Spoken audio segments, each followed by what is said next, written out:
Hola hola, bon on se retrouve aujourd'hui pour une nouvelle vidéo recette. Aujourd'hui on va tester les burgers farcis. J'ai trouvé la recette sur le compte de By Shaynaise, donc c'est la première recette que je fais de son compte. Elle m'a donné beaucoup envie.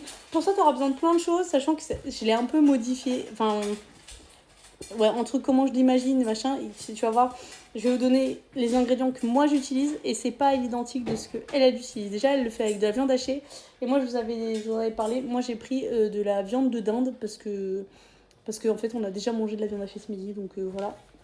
Donc pour ça tu auras besoin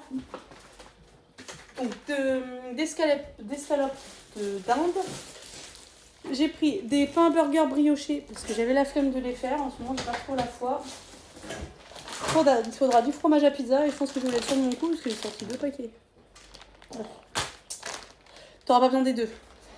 Il te faudra un tout petit peu de farine, il faudra du sel, du poivre, un oignon, un poivron, il faudra du concentré de tomate, un bouillon de légumes, du paprika fumé de préférence parce que ça donne un petit peu plus de goût, du curcuma. Et moi je vais rajouter un truc en fait qu'on a acheté aujourd'hui justement à Famille Flora, donc ça va être l'occasion de tester. Je vais utiliser de la sauce moutarde et fumée. Donc bref, ça va être un petit peu transformé. Voilà, clairement, est-ce qu'on peut partir du principe que du coup je me suis juste inspirée de By Shaynaise et que je décide de le transformer? On va se dire ça. Donc là on va commencer déjà par préparer notre farce. Donc là on va tout émincer. Donc la viande, l'oignon, le poivron, on émince tout, le plus petit possible. D'ailleurs pour le poivron, je vous redonne l'astuce que je vous avais donnée il y a quelques mois. Donc de façon à pouvoir la couper rapidement sans avoir à t'embêter avec le cœur du poivron. Tu vois tes traits? Donc là tu entailles au niveau des traits, de haut en bas. Tac, tu fais pareil sur le deuxième. Et tu fais pareil sur le troisième. Hop. Et ensuite, tu n'as plus qu'à tirer comme ça.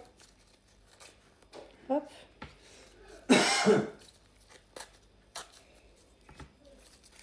Ce qui fait que ton cœur se défait tout seul. Et comme j'avais dit, c'est la première vidéo TikTok que j'ai regardée à l'époque. Et c'est ce qui fait que je me suis dit que ça pouvait être intéressant TikTok. C'est que j'avais trouvé cette astuce-là. Je me suis dit, ok, vendu. Tac. Il n'y a plus rien. Donc ça, c'est the astuce qui maintenant me sert clairement dès que je fais des poivrons. Parce que c'est un gain de temps. Contrairement à avant où tu essaies de le taper dans tous les sens. Puis il en reste toujours un peu. Et non. Là, au pire, il en reste 2-3. Et en 3 secondes, tu viens d'épépiner ton poivron entier. Donc maintenant, on émince.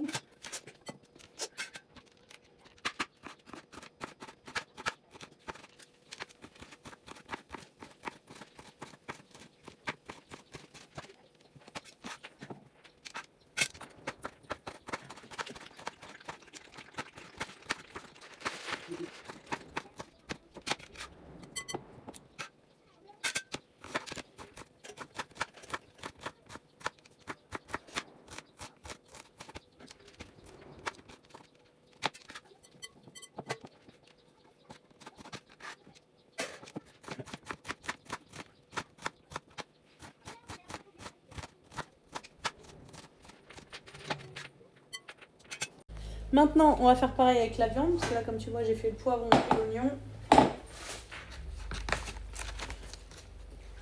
Si j'arrive à trouver. Je sens toujours la viande avant. Je sais pas si vous le faites, moi c'est un réflexe automatiquement quand je fais de la viande, surtout décongelée. Ça sent toujours. Parce qu'on sait jamais. Elle a beau et normalement être toujours bonne, t'es jamais à l'abri d'eux. Donc là, c'est pareil. On émince.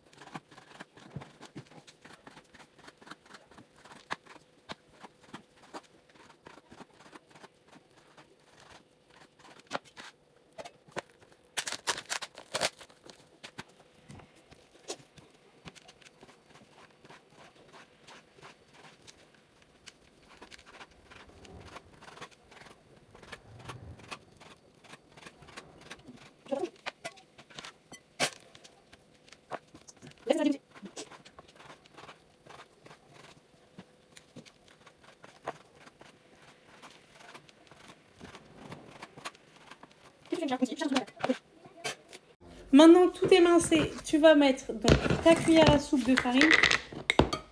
Moi je t'ai dit qu'il n'en fallait pas beaucoup. Hop, donc ta cuillère à soupe de farine. Et après on va mettre tous les ingrédients, sachant que les ingrédients, là ça va être un petit peu à notre feeling. Donc on a dit qu'il nous fallait du paprika fumé. Le paprika fumé c'est quand même, on le sent, donc t'as pas besoin d'en mettre des tonnes. Bien que de toute façon je pourrais pas en mettre des tonnes parce qu'il m'en reste pas des tonnes. Il faut vraiment que j'en rachète. Et j'étais en course ce matin, putain. Bon, on va mettre ça, paprika fumé.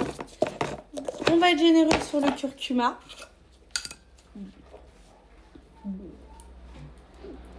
Hop. On va mettre du sel, du poivre. Donc ça va être à toi de faire à l'œil en fonction de tes goûts. Donc du poivre.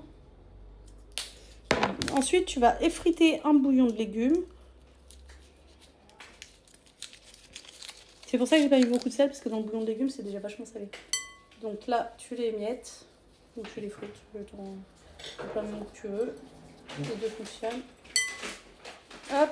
Ensuite, tu vas rajouter, mais je crois qu'on a presque tout mis, là, on a quasiment rien oublié. Si, il manque. Tu vas mettre une bonne cuillère à soupe de concentré de tomate. Et là, maintenant, tu vas tout mélanger. Alors, c'est pour ça que vous voyez que j'ai laissé un gant. Enfin, j'en ai remis un parce que je l'avais retiré, mais j'aurais pas dû. Hop. Tchouk. Alors, faut savoir que Shinez, elle le fait pas comme ça, elle le fait pas en phasier, elle met directement dans la poêle. Et voilà, moi je préfère le faire dans l'autre sens, comme ça, une fois que c'est en poêle, on va laisser cuire. Tac.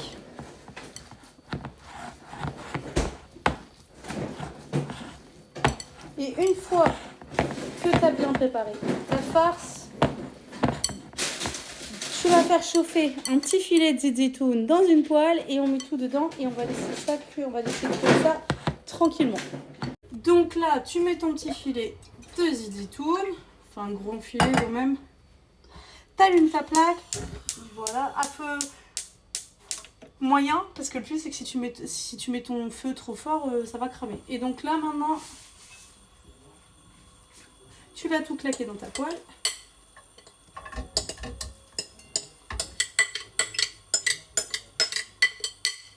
Voilà.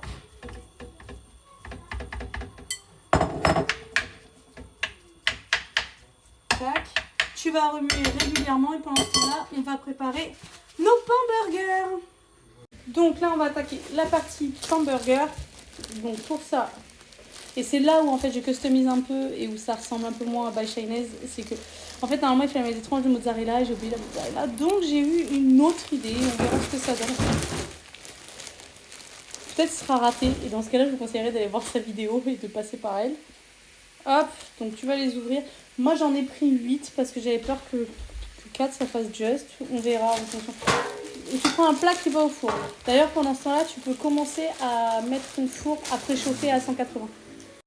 Et au pire je me dis que donc comme j'en ai pris plus, je me dis que s'il en reste, en vrai ça pourra toujours aller dans les gamelles des garçons ou de moi ou quoi que ce soit, sachant qu'on a déclaré la petite en vacances. Donc on est plein à manger. Donc tu ouvres tes pains. Tac. Et en même temps, bien sûr, tu en profites pour tourner ta viande pour pas que ça crame. J'arrive. Donc, on continue d'ouvrir nos burgers. Et alors là, contrairement à quand tu fais des hamburgers, tu t'en fiches même s'ils sont plus ensemble parce qu'en fait, ça y est, ils sont désolidarisés et ils se retrouvent plus jamais. Ça y est. Tu vas les aplatir légèrement pour l'instant. Tu vois ton plat. Hop. Et alors, petite astuce que j'ai trouvé sur son compte et que j'ai trouvé trop bien. Regarde. Tu prends un verre. Donc tu l'aplatis. Le but ça va être de le rendre, hop, de l'arrondir comme ça. Donc tu l'arrondis. Et pour qu'il tienne, elle ce qu'elle fait c'est qu'elle met un verre comme ça. Comme ça bouge plus. Tac, tu recommences, tu aplatis. Hop. Tu vois, et tu fais ainsi de suite. Bon, dans mon plat, ça me fait en préparer du coup 1, 2, 3, 4, 5 sur 8. Donc il m'en reste un petit peu. Mais comme il me reste quasiment que les bas, je pense qu'on va essayer de les faire toaster ou quoi, tu vois ce que je veux dire. Il y a moyen qu'on mange avec ça. Donc là tu prends la sauce moutarde spoké. Donc ça par contre c'est la partie qui n'a rien à voir avec Shinez. C'est la partie vraiment, c'est avec ce que j'ai trouvé en Belgique. Et tu vas en étaler sur chaque petit pain. Hop. Ouais, ça sort tout droit de ma tête. Étant donné qu'il n'y avait plus de cheddar, on va improviser. Et honnêtement, je pense que ça peut être super bon. Déjà, l'odeur, oh là là, ça sent trop bon la sauce. Tac. Normalement, c'est une sauce pour manger avec des viandes de barbecue. Donc, il n'y a pas de raison que ce soit pas bon. Bon, alors, ça fait moins esthétique que sur la vidéo de Chaînaise. C'est là que tu te rends compte que je suis vraiment pas faite pour être créatrice de contenu correctement, moi. Moi, je vous vends du à peu près. Les autres influenceuses vous vendent du vrai. Moi, je vous vends du à peu près. Voilà. Je sais pas essayer, faire tout ce que je veux. Ça prend pas. Je sais pas vous vendre quelque chose d'Instagrammable. Je sais pas faire. Maintenant que j'ai fini, je peux la goûter. C'est trop bon. Maman. Maintenant, tu prends ton fromage râpé et tu en mets un tout petit peu sur chaque pain. Mais là, t'en mets vraiment pas beaucoup. Tu vois, c'est vraiment juste pour avoir un petit côté cheesy, tu vois, un petit côté fondant. Hop, donc t'en mets un petit peu partout. Ceux où j'ai un peu plus de fromage, je vais mettre sur ceux qui sont plus ouverts parce que en tassant, ça donne pas quelque chose d'aussi, comme je te dis, d'aussi homogène que ce que Chaînaise propose. Donc on fait du à peu près. Après, en vrai, ce qui compte, c'est pas l'esthétique dans la nourriture, c'est le goût. Étant donné que je suis pas cuistot, moi, c'est le goût. Parce que si on attend de moi, je vous donne de l'esthétique, je peux arrêter tout de suite mes vidéos. C'est jamais esthétique. Hop, t'en mets partout. Ta farce a fini de cuire, donc on va la chercher. Donc comme ta farce est prête, là tu prends, tu vas mettre... Bon là il va m'en rester clairement. Donc tu mets dans chaque pain. Alors par contre tu garnis parce que c'est pas que ça fait ton repas quand même, mais ça fait le repas. Hop. Tac. Donc tu mets partout. Alors sachant que là c'est bouillant, donc je suis en train de brûler avec le gant, mais c'est ok. Je galère, je vais d'abord sur celui-là. Hop. Bref, t'as compris le principe, tu mets partout pareil. Et donc maintenant que tu as tout garni, ce que tu fais, c'est que dessus, tu vas rajouter du fromage râpé. Et là, par contre, contrairement à tout à l'heure, tu es généreux. Tac. Donc tu y vas. Touc. Clairement, c'est pas le repas le plus healthy qu'on fasse, mais après, c'est toujours pareil dans les rééquilibrages. Ce qui pose problème, c'est pas ce que tu manges, c'est combien t'en manges. Hop, donc là, tac, tu tapisses. Et donc là, maintenant, étant donné que ton four, tu l'as mis à préchauffer, tu mets ça pendant un quart d'heure au four en chaleur tournante. Donc moi, je vais le mettre 20 minutes. Ok Google, minuteur, 20 minutes. Ok, 20 minutes.